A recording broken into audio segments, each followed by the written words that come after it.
Hello everybody, it's Tammy from Soot Salt. Welcome back to my channel. Today I'm going to do a quick little video on my favorite Major Arcana cards. So I had done a video a little bit earlier on, I think it was my last video I posted, where I had mentioned like key cards in the Major Arcanas that have to look good in order for me to purchase the deck. Well, these are deal breakers. Like if these cards aren't awesome, then I more than most likely will skip the deck and not purchase it. These are just a few of the Major Arcanas that like they need to look good. They have to look good. They have to resonate with me. They have to pull some intuition from me immediately. They need to just reach a part of me that is really important, right? To get a really good reading. It's like if these cards are good, it's like I have this instant connection with the deck and I'm just like, okay, we're good. We can move forward with this. So there is obviously some minor arcanas that are very important to me as well. But in this video, I think I'm just going to really touch on the majors.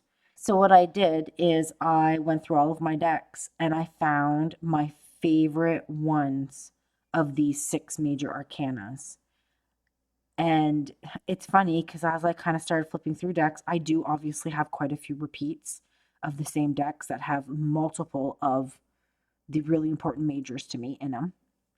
And then there was some where the cards that spoke to me weren't even these specific ones, right? So my top 6 majors, I should list those first probably. The Moon, the High Priestess, the Hermit, the Death card, Temperance, and the Star. So those cards, they speak volumes to me, and like if a deck doesn't have a good death card or doesn't have a good high priestess or doesn't have a good hermit, like it better have a whole heck of a lot like rest that are amazing, because those cards are kind of staple cards to me. Like I said, if they don't have these cards and they don't look good, like I feel like I'm going to kind of skip over them. I have in the past. So they're important cards to me. I'm going to start off with the lowest numbers first. So we're going to start off with the High Priestess. Out of my collection, these are some of my most favorite High Priestess cards. And I mean, like, honestly, I was trying to pick 5 of each one. That was really hard to do because some of these I easily had 10, 12 of them.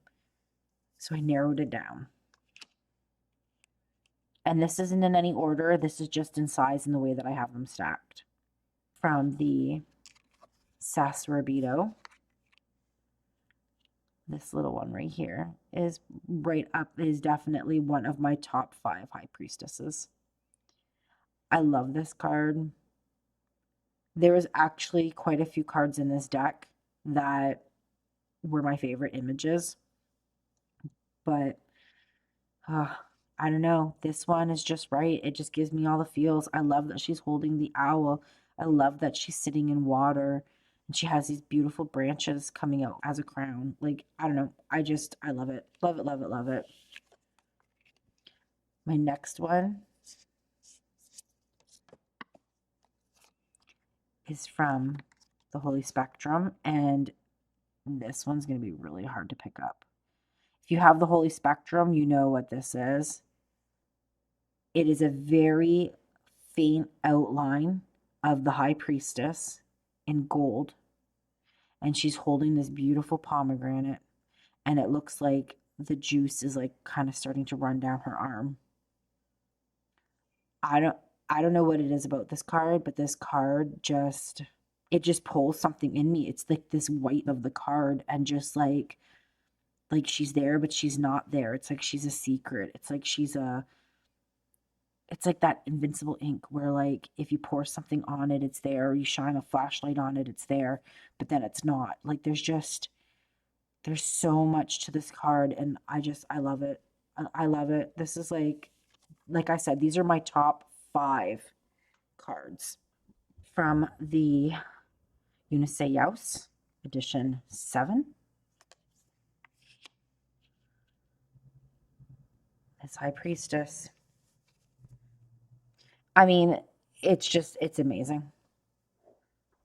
Like flowers over the eyes, the way it's drawn.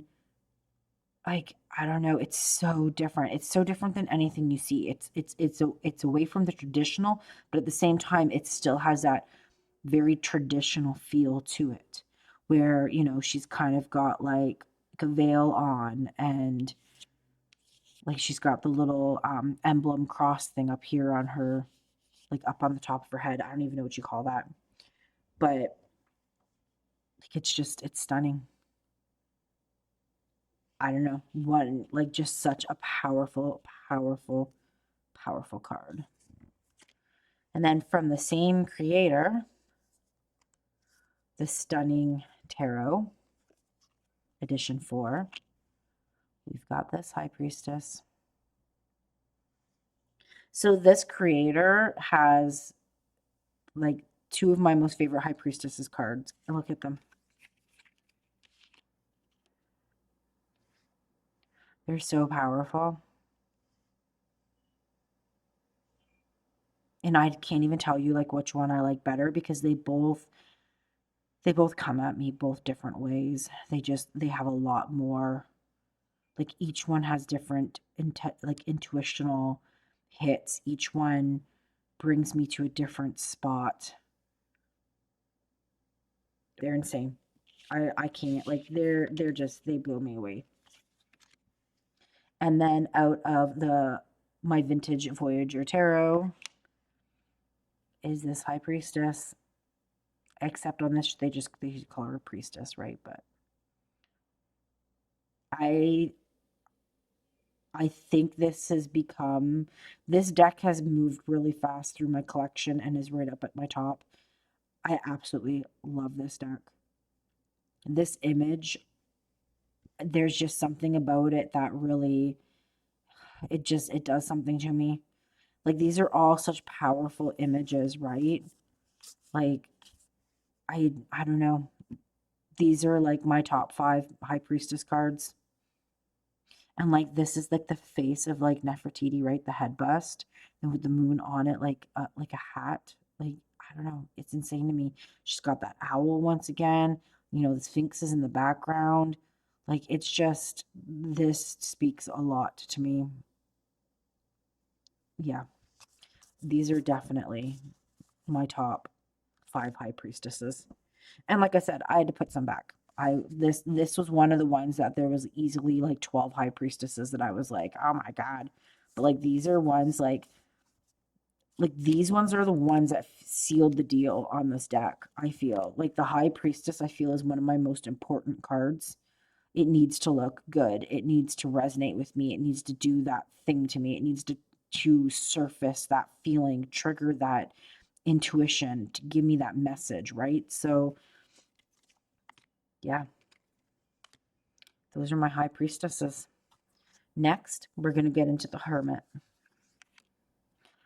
from the Spacious Tarot, right? This Hermit right here. There's something about the emptiness of the woods and nobody being anywhere, and the light is only shining and lighting up a few of the surrounding trees, and then the rest is just darkness, with this little lantern just sitting in the middle of it all. This is probably one of my most favorite Hermit cards. It says so much to me. That's a great one. My next one is from Tarot of the Cat People. This little hermit. I just love how he's like coming kind of out of his cave. He's got his little kitty cats all around him, so he has a little bit of company. He's not completely 100% alone, but he's got good company. He's got his 3 little kitty cats with him. He's got this amazing, interesting looking lantern. He's kind of, you can see his ribs. He's kind of skinny, like he's been sitting in this cave for a long time. And his cats look like they're bugging him for food, where they're like, come on, feed us. That's how my cats look like when they want to get food. They all grip around my feet and they're like, feed us, feed us. So I don't know. There's just something about it. I love this card. It's so funny, but it's true. I do. I love it. My next hermit is from Dreaming Way Tarot. I love this hermit because it's traditional, yet he has this like almost kind of Lord of the Rings, like elf-like feeling to him. You know, I find it very interesting that he seems to have his arms bandaged and wrapped up, kind of like, maybe these branches and these thorns. I don't know if they're branches. They kind of look like thorns or branches are like scratching him on his way, or he knows that they're going to, so he's protecting himself, right? And this cloak, it's got like all the tassels on it. And like he just looks like he's looking down, he's looking where he's stepping. He's using the lantern to light. This is a really good hermit card to me. I really, really like it. I feel that it's amazing. It is one of my favorite hermit cards for sure.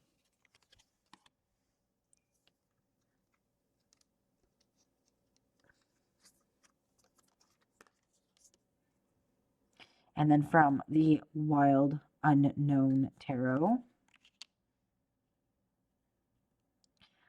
the Hermit, the Turtle Hermit.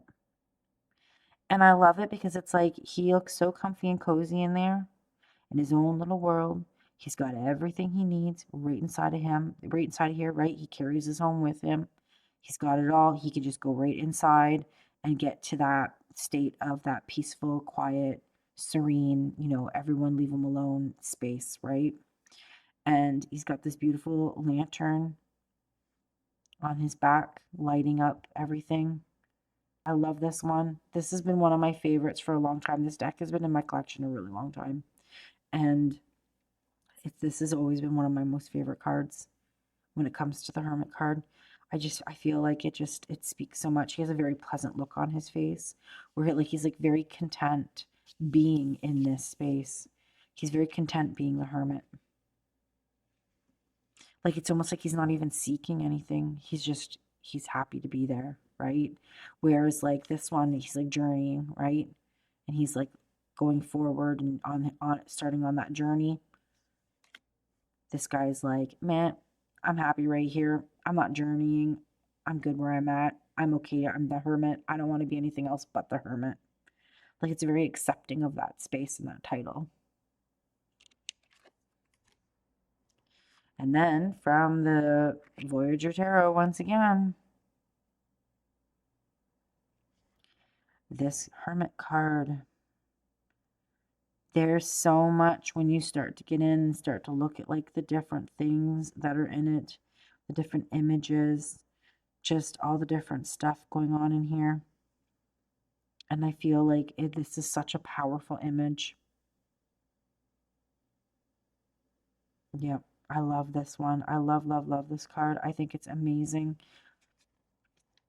But like I said, all of these cards are like my top picks out of all the decks that I own.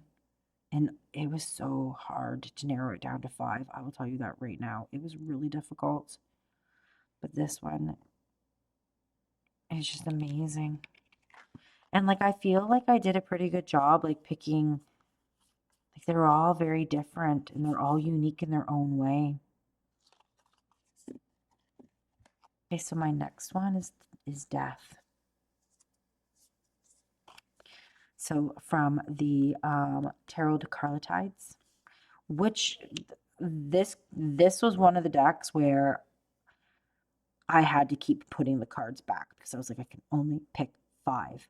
And there were so many in these cards, in so many of these cards in like the ones we've already gone through, but other cards were a little bit like resonated a little bit more with me. And they ended up kind of, trumping the Tarot de Carlotides. But like at the end of the day, that deck had pretty much a card in every single one of these stacks. But yeah, I picked this one because it's a traditional looking death, but yet it's got all these flowers and color happening on this card. And he looks pleasant. He or she looks pleasant. They look happy. They're not stern or, looking mean. They've got the flower vine has grown up them, these beautiful blue little flowers. I just think it's such a beautiful card. I love it. It's like one of my favorite death cards for sure. From Holy Spectrum, this death card. Now, these two are very similar, right? In a way, being both skeletons. I almost put this one back and picked a different one from a different deck. But I was like, no, like this image is really strong to me. And, it's one of my most favorite cards in that deck. I just absolutely love this depiction. And once again, this skeleton is like curled up, like looks like he's relaxing, sleeping, and he looks like he's smiling. And he's in like all these beautiful blossoming like flowers and foliage. Like it's so pretty. There's something so peaceful about it and so um like it's gonna happen and and it did happen and this and they just accepted it and they're okay with it and they're actually happy about it, accepting it, right? A place of acceptance. So I don't know. I yeah, I love this. Love this card.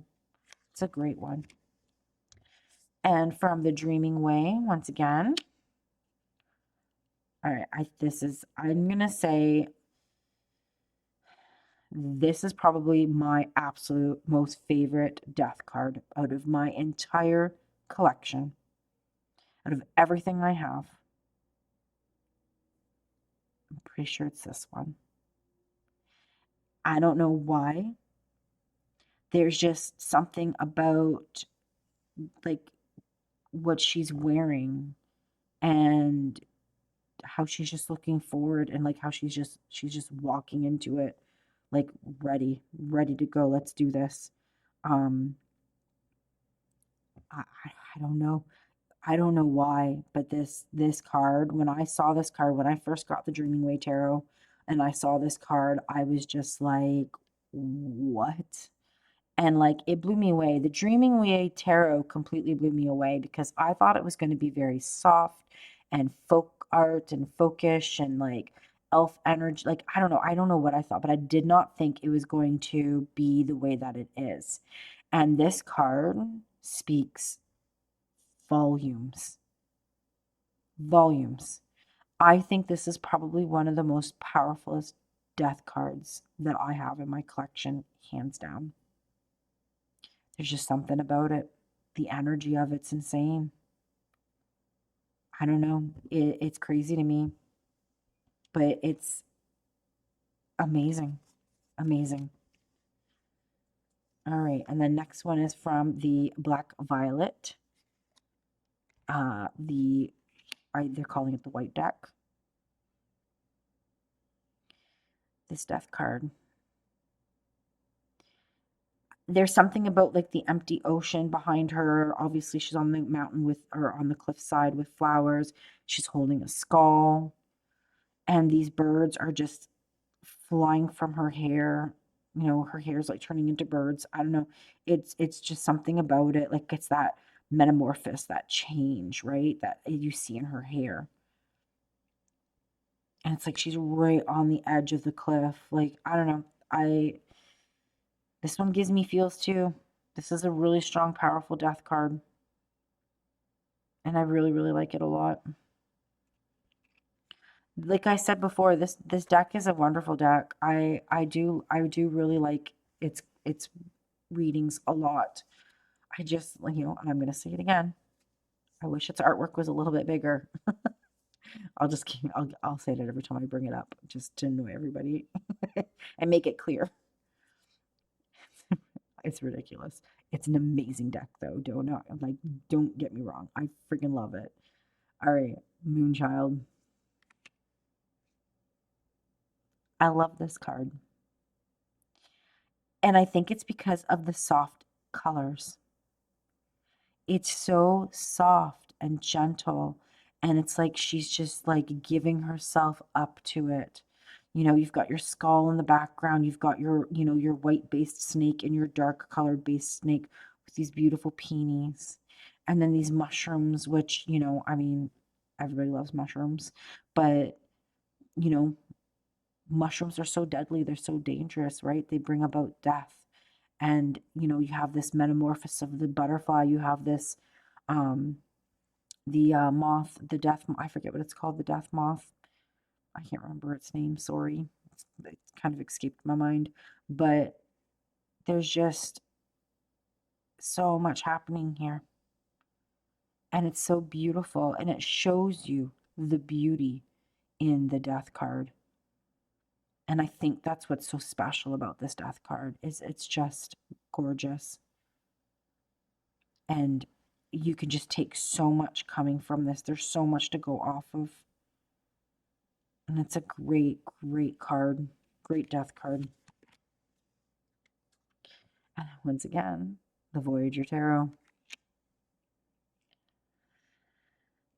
This death card speaks to me insanely.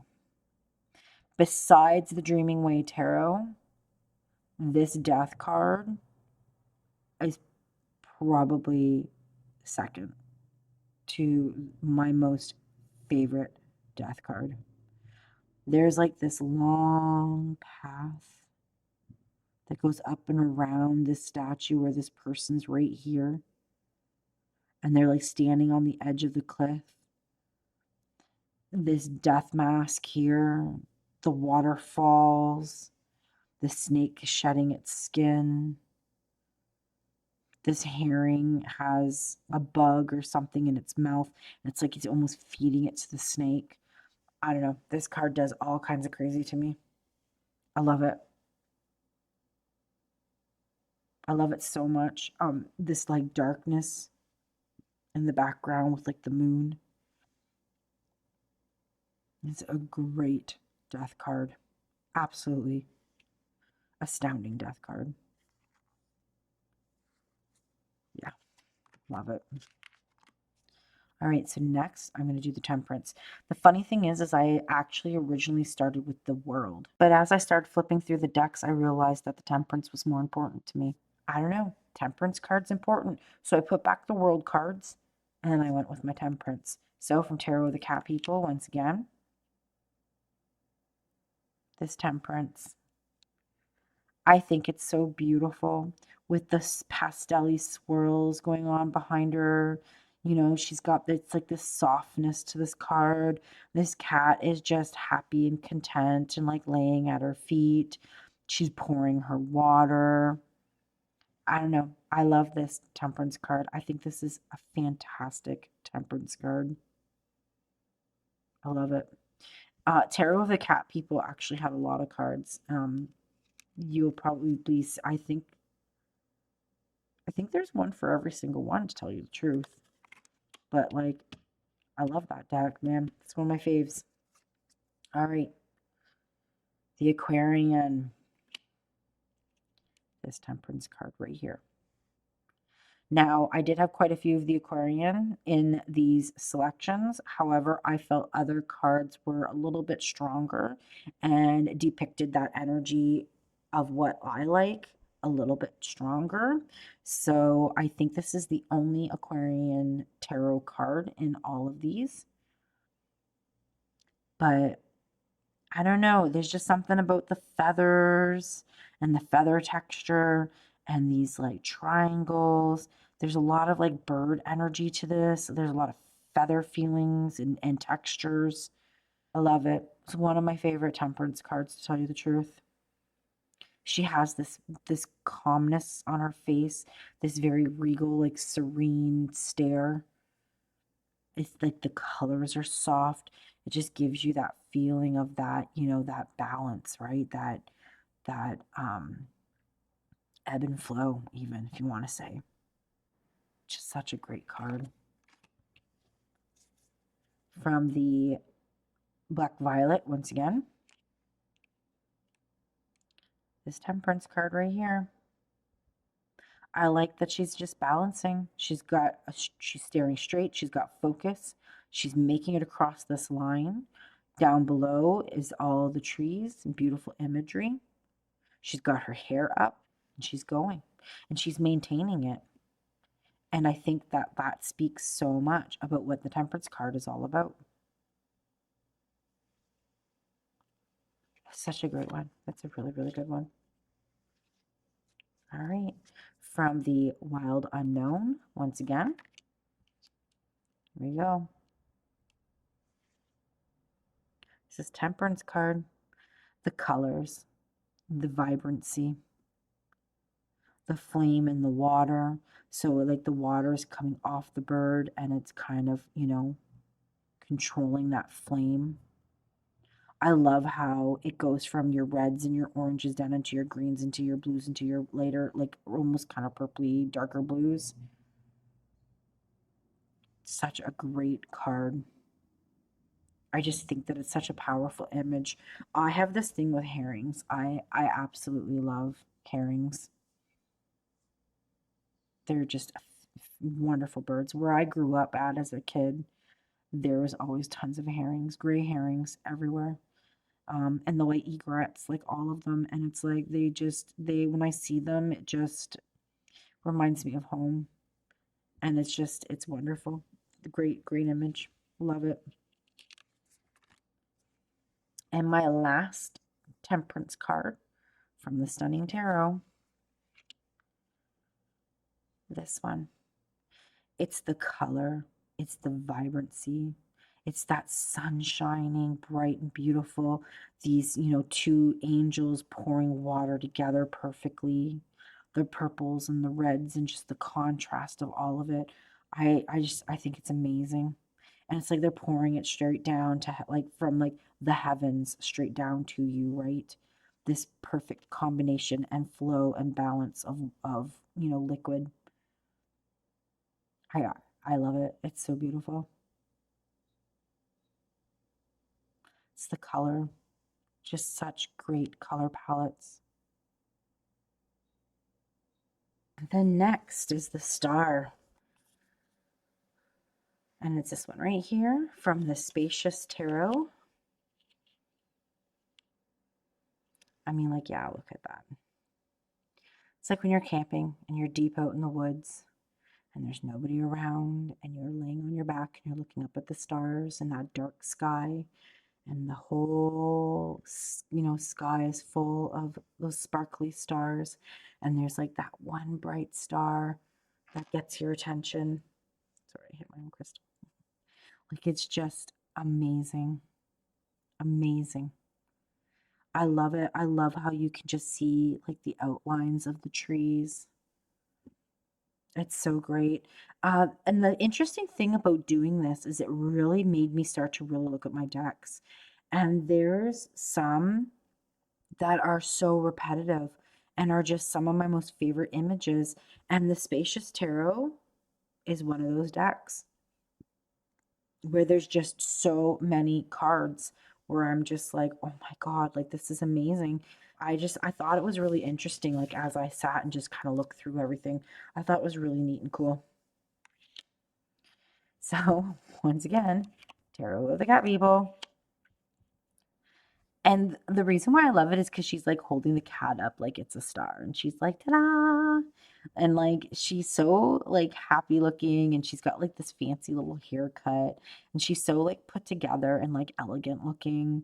You got this cat and she's holding him up and he's just shining like a little beacon of light and like a little star. And I love it. This card makes me smile. And I think that's what it is about the Tarot of the Cat People, is they just make me smile. And I mean, I love all animals, absolutely love all animals, but cats are like my little soulmates. I absolutely love kitty cats so much. So it only made sense that this deck speaks to me at the level that it does. And I just really honestly love looking at the little images. And the funny thing is I've looked at several different cat tarots out there, and I feel so satisfied and content with Tarot of the Cat People that I actually don't own any other cat-based tarot decks besides the one, and I can't remember the name of it. It's a mass market one. It's fairly new. It just came out. It's really rider weight based. I can't remember what its name right now off the top of my mind. But I actually, if I want to work with cat energy, I always tend to go to Tarot of the Cat People. So, I mean, that poor little other deck just sits there and hardly gets used. So, Intuitive Night Goddess, this star right here. I just think it's so beautiful and I think it's so elegant. And I like that there's a flamingo and I love all the white flowers. And she's pouring water from her hands and they're just pouring perfectly. It's like right out of her like fingertips and her palms. And she's got all these beautiful little stars around her. I feel that it's such an elegant, such a beautiful, soft card. I really, really like this one. And then we've got from the Stunning Tarot, once again, the Star. And once again, I feel it's the color palette, it's the way that it looks. It's amazing. You know, you've got this like these trees kind of like blurred in to this like reflection pond, which is reflecting the sky and that beautiful single star and all of these, you know, plants here. And I just feel like you've got your elements, right? You've got obviously the star, you've got water, you've got the nature going around it, you've got the balance of the images, like the trees being balanced on either side. So, like, I feel like this is a great star card. And I don't know, I'm a sucker for the color palette of this Stunning Tarot. It killed, like, it just blows me away. There's something about these color combination that she's put together that is just stunning, right? Like the name of it makes a lot of sense. And then my last star card, last but not least, from the Lioness Oracle Tarot, the star with David Bowie on it. I mean, come on now. I'm a huge David Bowie fan, number one. Number two, I mean, it's just super freaking cool. It's amazing. And this was another deck too that like I kept pulling the card out and then it would get like kind of there was one maybe just a little bit better and it would, you know, it kind of got bumped out, right? But like this star right here though, it wasn't going nowhere because I absolutely love this card. It's just beautiful. And his face shape is so like star child. You know, he's got those high cheekbones, like just amazing. Just a great, great card altogether. Love it. Such a great deck. All right, and now we're on to last but not least, the moon. All right. Spacious Tarot, once again, the moon. Who doesn't like a picture moon card having a great big huge moon? And this moon dominates at least half of this card, if not a little bit more. And there's just this luminescence about it, right? And like these mushrooms, they look like they're glowing. Everything looks like it's glowing in the moonlight. It's so beautiful. Just a beautiful, beautiful card. I'm supposed to be working with my, you know, spring themed decks, and I tend to use the Spacious Tarot during the summer. Um, However, I'm going to be working with it because it's calling my name, and I think there's a Spacious Tarot in almost every single one of these cards. Stacks, I guess I should say. Yeah, it's just great. Love it. Amazing. All right, and from the Sassorabito, this one right here. And it's interesting because I've never seen a moon card with a girl crying. And I feel like that crying can be the water that is represented usually in the cards, right? But at the same time, there's just this like this look in her face of just needing direction, needing to understand, to clarify, to understand what the heck is going on. And that could be right there in the card. Things aren't the way that they appear, right? And that's a big thing with the moon card And maybe I'm assuming that, she's sad or she's lost or whatever, but it's not what it appears, right? Like, I don't know. I'm going to get all weird on you guys, but so this card just does a lot to me. And I feel like this is a very strong moon card. And I think there's just a lot going on here in it. And it's another great one. Then we have from Remous Estrange, the strange antlers or strange branches, whatever everybody's, saying here. I really like this card. And it was funny because it was between this one and the Star Child, its moon card. And the reason why I like the Star Child's moon card is because it's creepy. There's like a creep factor to it. And it's like the girl that's in the middle. If you know the deck, you know what I'm talking about. It's like there's all these girls, and it's the same girl, but they're all in different poses. And then the one in the front, it looks like she has like a cat face or something. But I've zoomed up onto the picture, and her face is correct. It's just when you're back further away like that, the shadows create this completely different look on her face. So it's kind of creepy. There's something creepy to that card. And I feel that the moon card does need to have sometimes a little bit of a creep value to it, right? Um, and this one right here has that creepy feel to it. And it was a hard choice, but I feel that this one resonated just a little bit stronger because I really like the fact that it had that nice big moon in the background, but it's the fact that she's so like shadowy. Like she just looks like she's part of the background, like she's just a shadow. And she's like crawling and creeping like up towards something. And I don't know, I feel like that is good moon energy. So I picked this one over the Star Child. But it was a hard decision. But I feel like this one, I don't know, it's really neat. I really like it.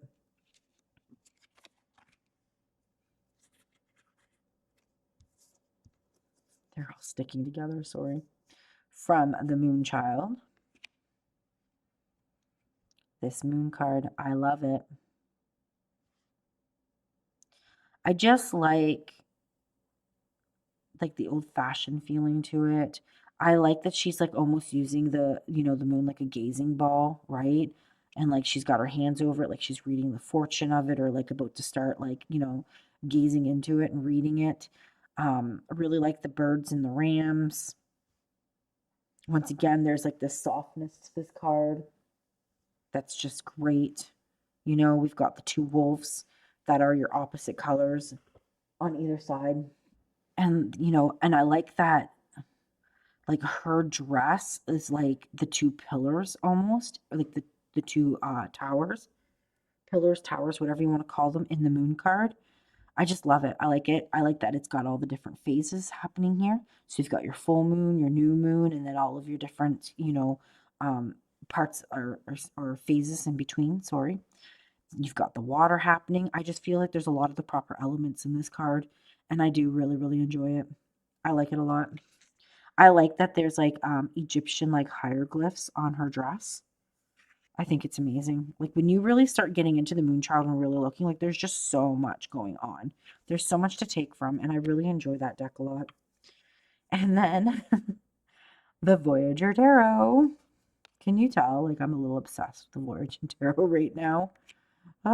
This moon card. I love it. It gives me like Labyrinth movie feels for some reason. I don't know why. It's so weird, but it does. But it's like these wings, these birds flying in. You've got the water element, you've got the moon, you've got several different moons happening here. You've got this white flower, and you've got these two statues here. So when I first got this deck, I didn't notice that there was a completely different face behind this one's face.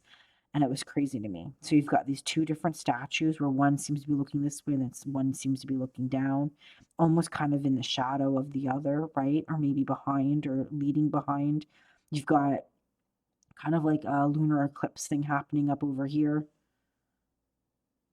It's just amazing. And like you've got your different shapes. So you got your crescent, you've got like your different elements, like moon phases once again. I don't know. I love it. there's just something about this card. It just speaks a lot to me. And like I said, for some reason, it gives me like a Labyrinth movie vibe, and I don't know why, but it does. I think it's the wings. I think it's like the owl like flying in, right? I don't know. It's weird. I love it. I love it, love it, love it, love it, love it. So yeah. So these are my like staple cards that like they need to be really good in a deck for me to be really interested in it. You know, if one of these cards don't look good, I might just decide to skip it, right? And be like, eh, maybe this deck isn't for me. All of these cards. I mean, like, I mean, if these are all really strong cards and then like maybe the death card is a little lacking, I don't know though. Like the death card is really important to me. If a, I've like I said, I've passed up decks before that have had not a good death card. You know, I can kind of let some things slide a little bit, but I feel like the High Priestess, the death card, these are my important cards. Sorry, let me reorganize this right here. But I mean, don't get me wrong, there's other cards too, like the Magician, really important to me, you know, but not as important as these ones, but it's pretty important. You know, the Devil card, how is that Devil card strong? You know, um, the World, like I said, I was going to originally do the World, but then I ended up putting the Temperance in its place as well. Let me see if I can, maybe I should show the Temperance. It's here somewhere. Got like a whole bunch of extra stacks here somewhere. It's right here. There we go.